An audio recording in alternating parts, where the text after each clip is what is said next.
Lecture में हमने complete कर लिया था राइबोसोम्स तक, ठीक है, जो कि सेकंड नंबर का सेल ऑर्गेनल था।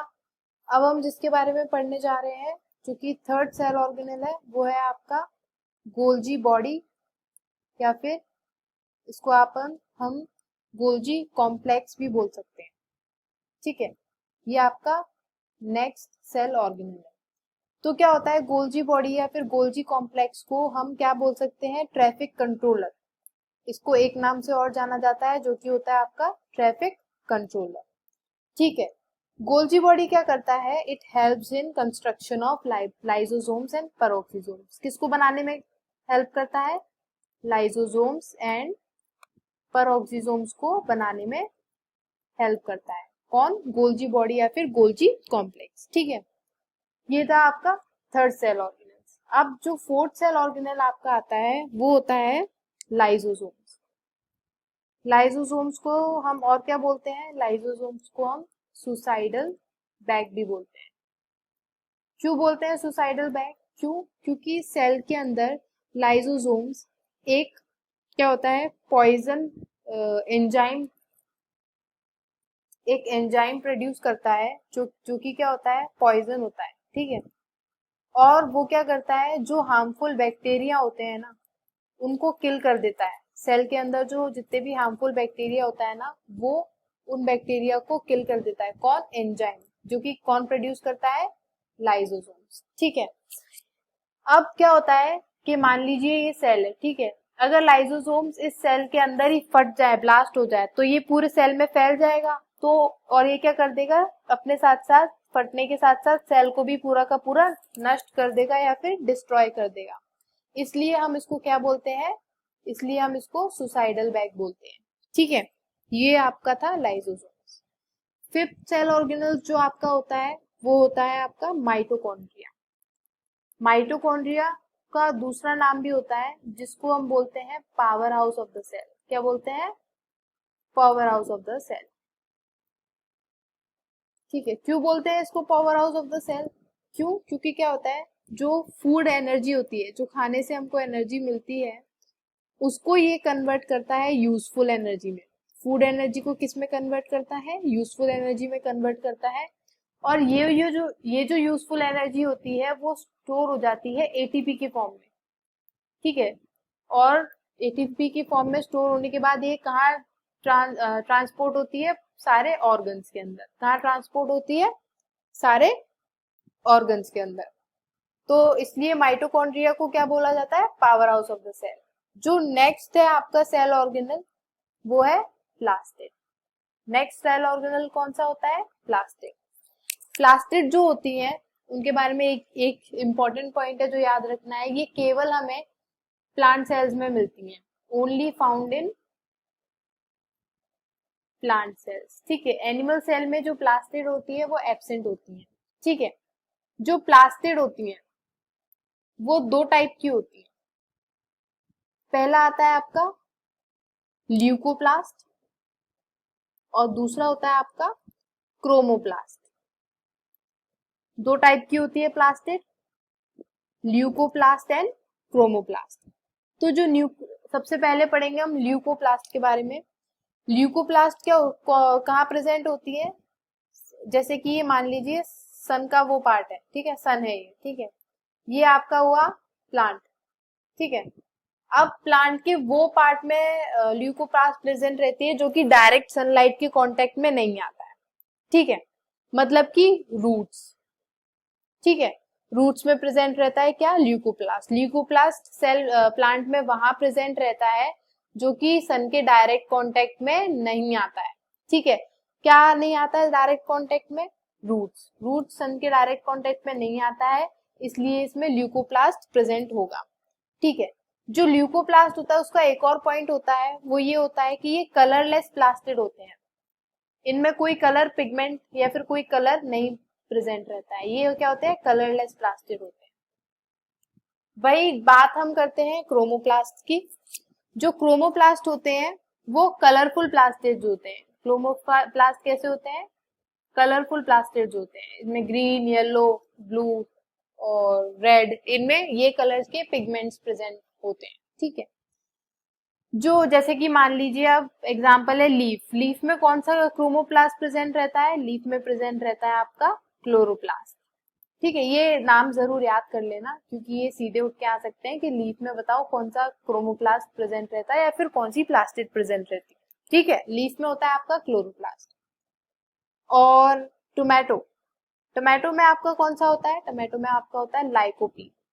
कौन सा क्रोमोप्लास्ट होता है, लाइकोपीन। कैरेट, कैरेट में कौन सा होता है, कैरेट में होता है आपका कैरोटीन। कौन सा होता है, कैरोटीन। उसके बाद आता है आपका बीट रूट, बीट रूट में कौन सा प्रेजेंट रहता है आपका, बिटेनिन। कौन सा होता है, बिटेनिन। तो ये थे आपके क्रोमोप्लास्ट, लीफ के, टमाटो का, कैरेट का और बीट रूट का।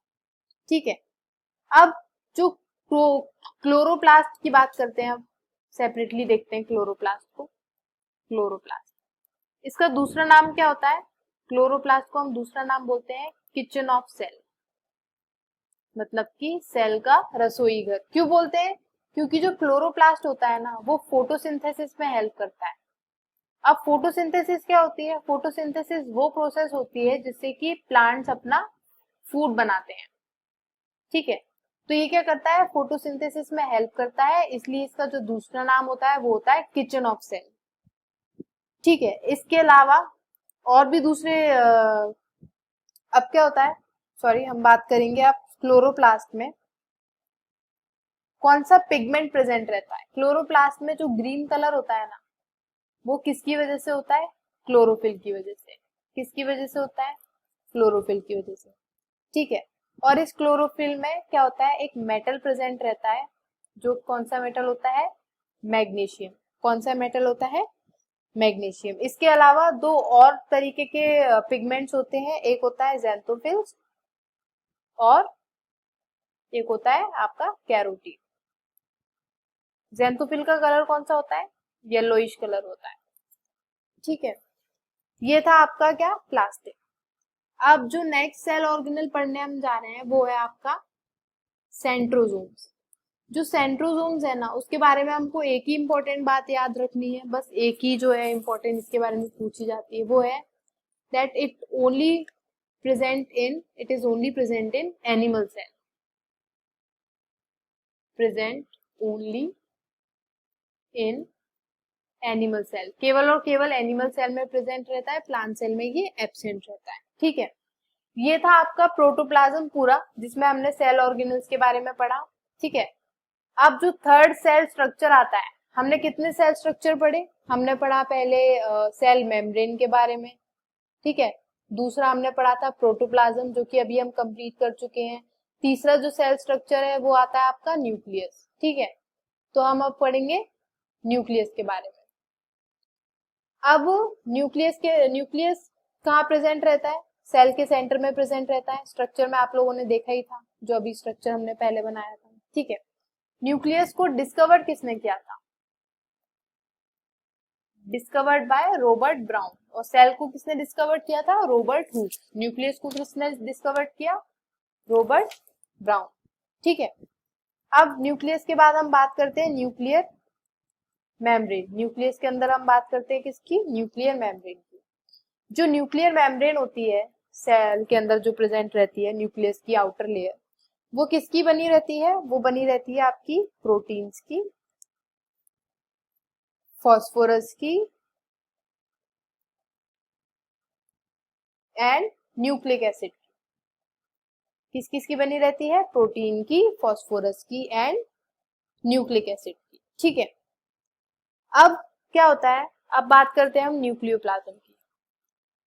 हमने बात की न्यूक्लियस की, फिर हमने बात की न्यूक्लियर मेम्ब्रेन की, अब हम बात करेंगे न्यूक्लियोप्लाज्म। न्यूक्लियोप्लाज्म क्या होता है, मान लीजिए मैंने बताया था जो साइटोप्लाज्म होता है वो यहाँ प्रेजेंट रहता है न्यूक्लियर मेम्ब्रेन और सेल मेम्ब्रेन के बीच में, पर जो न्यूक्लियोप्लाज्म होता है वो केवल न्यूक्लियस के अंदर प्रेजेंट रहता है। ये होता है आपका न्यूक्लियोप्लाज्म। ठीक है, तो अब बात करते हैं न्यूक्लियोप्लाज्म। तो न्यूक्लियोप्लाज्म की क्या होता है, अंदर एक थ्रेड लाइक स्ट्रक्चर होती है। मान लीजिए मैं आपको ड्रॉ करके बताती हूँ, एक मिनट।